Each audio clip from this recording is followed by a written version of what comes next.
in terms of the cells is not only about the cells that are found there. And usually the cells that are found in that certain connective tissue, right, they either make the connective tissue or when in terms of blood, right, it's just found with it. Now, with connective tissue, they're very abundant. They're found in every organ. And it consists of cells that are separated by something we call the extracellular matrix. Right? Now that's when we discuss it, it can get kind of confusing. There are many diverse types, from something that is as dense as bone to blood. That's considered variants of connective tissue. And because there are so many different varieties, they have very important functions that are very wide set. Lots of variety in their functions. So let's talk about all these that are coming up in just a second. Now, in terms of what we find in connective tissue, all connective tissue have certain type of cells found there.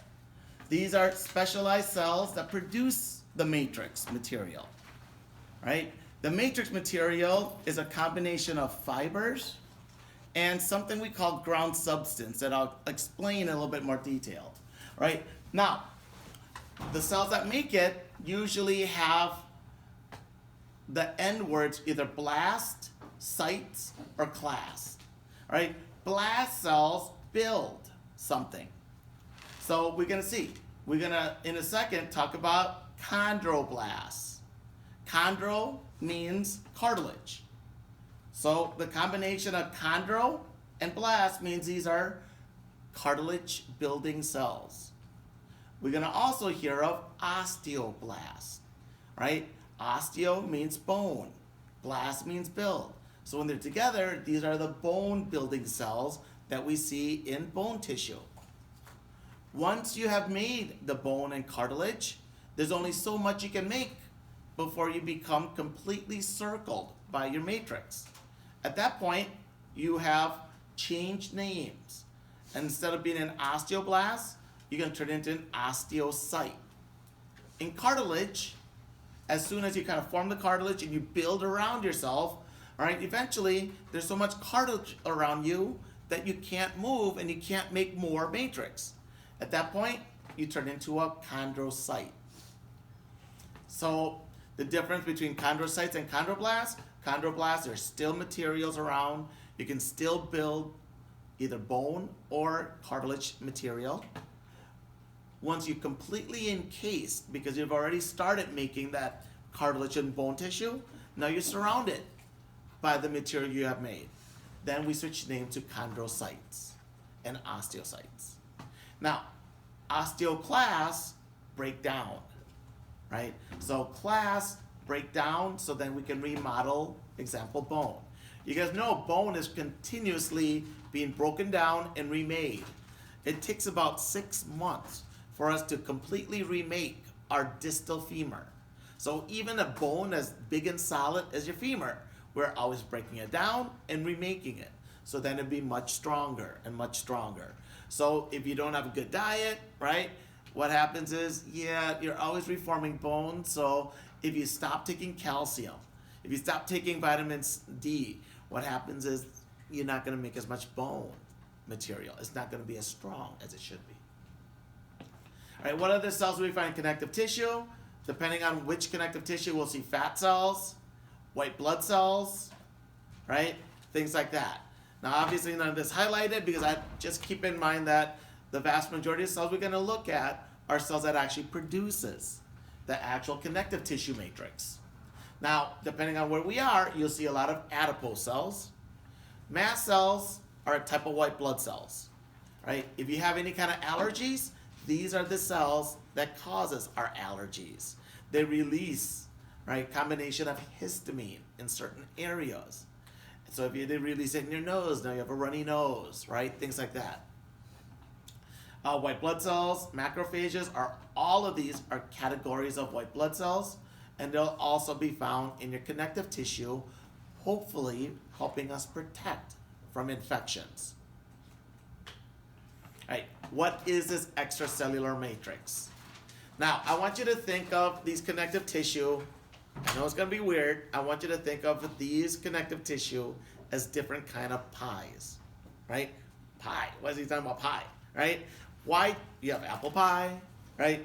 You have, pecan pie, right? You have pumpkin pie, all these different pies. Cherry pie, right?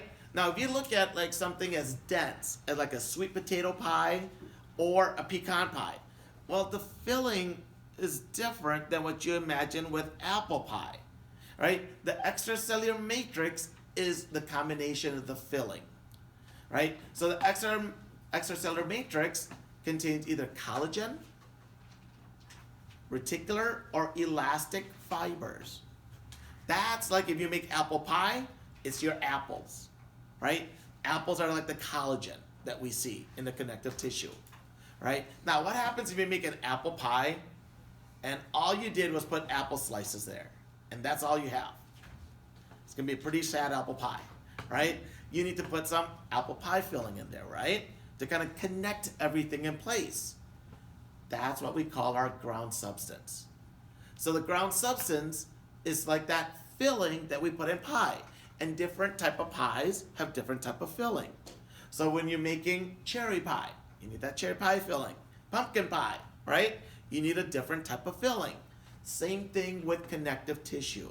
For each type of connective tissue, you can have different types of ground substances. These kind of filling that connects cells and fibers together to strengthen it. Right? So the fibers, well, they're there, they're important, but you need something keeping them clustered together. It can't just be air. If it's just air, everything just falls apart. You need something more dense, right? That's why we want to think of pie and the filling when we think of the ground substance. Because again, if all we had was apples, right? And all you had was cherries, and that's all you put in your cherry pie, no filling, everything kind of collapses, right? That's not good. So with connective tissue, the filling material with the fibers included is what differs from one connective tissue to the next. Some connective tissue will have more dense filling material, more like a pecan pie. Some connective tissue, you don't want that density, right? So you'll have a different kind of filling, right? A little bit less solid filling. So then it's more mobile. So then you have greater ability to move, like your earlobe versus the top of your ear, right? We need that connective tissue, and the different types of connective tissue has different types of matrix or filling. So the matrix can contain combination of fibers that are collagen based. Collagen is the most common protein in our body. It's strong, it's flexible, but not elastic. You can't stretch it, right? Now, collagen is going to look like this. It looks like steel rods, right? Steel rods or even aluminum rods, you can slightly bend it. So they're flexible. Very good, right? Pretty strong. But you can't stretch it out, right? They're inelastic. It's not like a rubber band. So we're going to see that in areas like in bone where you need a little bit of strength. In collagen where you need strength, you're going to have a lot of collagen in those areas. Then we're going to have reticular fibers. Now, reticular fibers are usually only seen in your lymphatic organs. So in your lymph nodes, in your spleen, in your thymus, right? You have reticular connective tissue. And reticular connective tissue are just very, very, very thin collagen proteins. And usually they have some kind of tag on it, glycoprotein tag, that allows our white blood cells to mature in those areas. The last one are elastic fibers. And that's the ones that look like little hairs that we saw, black hairs. With elastic fibers, right, they look like little springs. You can stretch it out. As you stretch it out and you let go, it goes back to its normal position. You can squeeze it, right, and really condense it like a spring. When you let it go, it goes back to its normal position. normal shape, right? So you're gonna find elastic connective tissue in areas where you have a lot of mobility, where you need a lot of mobility. And there's always that balance, right? No matter where we are, we're talking about a joint or anything, right? There's always that balance between something that's more mobile. The more mobile it is, the less stable it is. The less stable, right? The less, mobile, the more stability. There's that kind of inverse relationship, right? Your shoulder, very mobile, easily to dislocate compared to like the sutures in our skull, right? So when we talk about elastic matrix and elastic fibers, they are going to return to its original shape after you stretch it or compress it. Think of springs, right? Now, besides having any combination of these three types of fibers, we need something to link the fibers together, the actual filling material, right? The filling material is a ground substance. And with our analogy with pie, in pie, the apple pie, well, the apples are the fibers, right? And now you need the apple pie filling to keep that pie together. That's a ground substance. The ground substance can have different combinations of these three types, right? Hyaluronic acid, a type of polysaccharide that's similar to a watery gel. Hyaluronic acid is found and it's used because it's a good lubricant. We see it in the deeper aspect of our eyeball. In our eyeball, which hopefully we will have time to dissect, right, towards the end of the semester, your eyeball has this really kind of jelly-like material deep inside of it. We call this jelly-like material the vitreous humor. What it does is it pushes, right? The vitreous humor is thick and it's strong enough to push your retinal layer, the layer that is allowing us to see.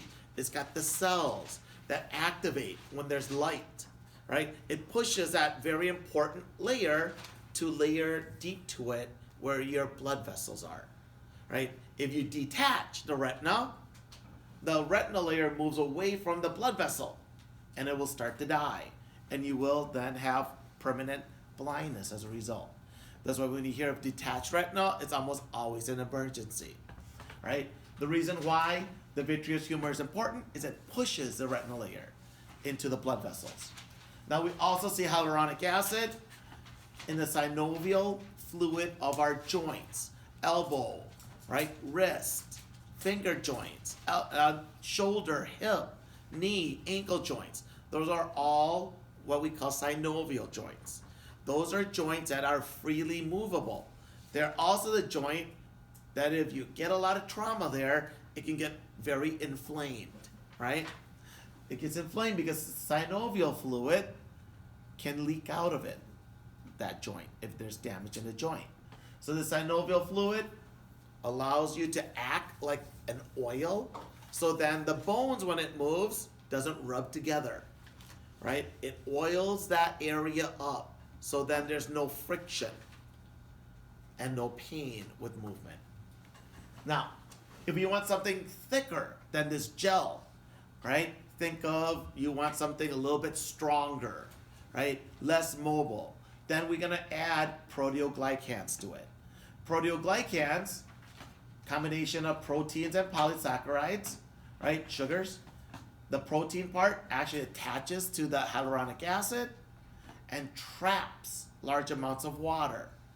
The important thing is to understand that these proteoglycans makes things more dense, stronger, thicker, right? Increasing the density, that makes it a little bit more thick. Think about the cartilage we can feel in our ear, the top of your ear. The top of the ear, you have more proteoglycans, so you can feel that kind of solid nature. The bottom of your ear, hyaluronic acid, right? Different combinations. That's it. You can feel that there's less structure when we compare both types. Right? Now, the last type are adhesive molecules, chondronectin and cartilage, osteonectin and bone.